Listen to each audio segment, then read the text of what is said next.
কার কার কেনাকাটি হয়ে গেছে কমেন্টে একটু জানাও প্লিজ। তো এই যে আমিও যাচ্ছি কিন্তু কেনাকাটি করতে। আমার সেরকম কিছু কেনাকাটি হয়নি, শুধু একটা শাড়ি হয়েছে, তো তার জন্য একটু চুড়িদার দেখতে যাচ্ছিলাম। তো দেখো কার্পেটটা, এত সুন্দর কার্পেট, আমি যে ভিডিও না করে পারলামই না। কি সুন্দর দেখো কার্পেটটা। তারপর চলে এসেছি চুড়িদারের দোকানে। তো এসে দেখো দেখছি, তো দেখতে দেখতে বেশ সবই ভালো লাগছিলো। তো এই যে দাদাটা আমার চেনা জানাই একজন দাদা।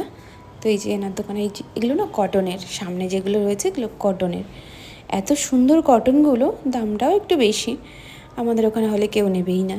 তো এখানে এই যে দেখো সুন্দর সুন্দর কুর্তিগুলো দেখছিলাম, দেখতে বেশ ভালোই লাগছিলো। তো এখান থেকে একটা নিয়েছি, সেটা দেখানো হয়নি, তো আমাদেরকে পরে দেখাবো। আর কার কটা জামা হয় একটু কমেন্টে জানিও। তো দেখো এই পিঙ্ক কালারের জামাটা এত সুন্দর, কিন্তু খুব লং, তার জন্য আমি আর নিইনি। তারপর চলে আসলাম এখানকার ফেমাস খাবার খেতে, পুনুগু। এই যে ছোট ছোট যেগুলো দেখছো এগুলো হচ্ছে পুনুগু। তো ভিডিওটা কেমন লাগলো